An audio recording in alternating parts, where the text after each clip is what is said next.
Halo semuanya, perkenalkan nama aku Cahaya Gustin Pratiwi. Aku dari kelas 1B dengan NPM A1G024056. Di video kali ini aku akan menjelaskan tentang manajemen pendidikan dasar, menengah, dan manajemen pendidikan tinggi.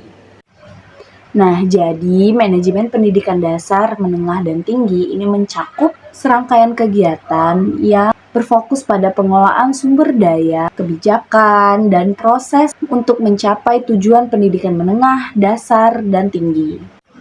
Nah, manajemen pendidikan dasar, menengah, dan tinggi mempunyai tujuan dan aspek-aspek yang penting. Nah, manajemen pendidikan dasar mempunyai tujuan yaitu memberikan pendidikan yang kuat.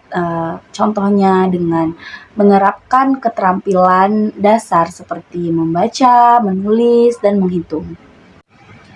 Aspek penting dalam manajemen pendidikan dasar yaitu yang pertama adalah perencanaan kurikulum. Hal ini mencakup yang pertama menentukan standar kompetensi dasar, yang kedua menentukan metode pembelajaran, yang ketiga menentukan penilaian yang tepat.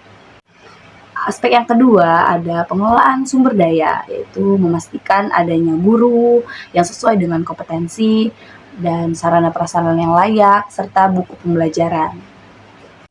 Lalu setelah adanya pengelolaan sumber daya, aspek ketiga yaitu adalah pembinaan guru. Pembinaan guru ini mencakup dengan seperti pelatihan dan pengembangan guru yang contohnya seperti workshop berguna untuk menciptakan guru-guru yang lebih profesional dan meningkatkan keterampilan guru dalam mengajar. Lalu selanjutnya ada manajemen pendidikan menengah. Manajemen pendidikan menengah ini mempunyai tujuan, yaitu tujuannya adalah untuk mempersiapkan siswa yang sudah lolos dari pendidikan dasar dan lolos ke pendidikan menengah untuk mempersiapkan pendidikan yang lebih tinggi lagi. Lalu, manajemen pendidikan menengah mempunyai aspek-aspek penting, diantaranya yang pertama ada aspek kurikulum berjenjang. Kurikulum berjenjang ini maksudnya adalah pengelolaan pembelajaran yang sudah mulai spesifik arahnya. Lalu yang kedua ada kegiatan ekstrakurikuler, yang mana kegiatan ini adalah sifatnya mendukung dan kegiatan tambahan yang fungsinya untuk mengembangkan minat dan bakat siswa itu sendiri.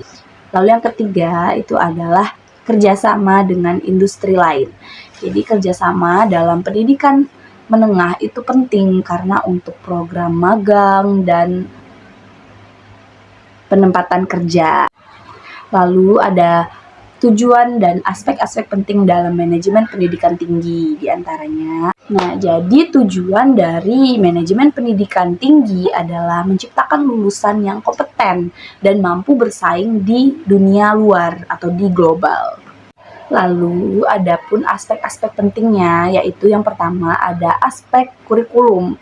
Nah, kurikulum maksudnya adalah aspek dalam pembelajaran, penelitian, dan pengabdian. Lalu yang kedua adalah kerjasama dan kolaborasi dengan instansi atau industri terkait yang berguna untuk meningkatkan kualitas pendidikan. Lalu yang terakhir ada akreditasi atau standar mutu. Jadi untuk memastikan bahwa pendidikan tinggi tersebut sudah memenuhi standar mutu yang sesuai dengan kualifikasi pendidikan. Nah, jadi teman-teman dapat kita simpulkan dari penjelasan yang saya jelaskan tadi bahwa setiap tingkatan maupun dasar, menengah, dan tinggi itu memiliki tantangan dan manajemen yang berbeda-beda. Namun keduanya mempunyai satu tujuan yang sama, yaitu untuk menciptakan pendidikan yang berkualitas dan sesuai dengan kebutuhan zamannya.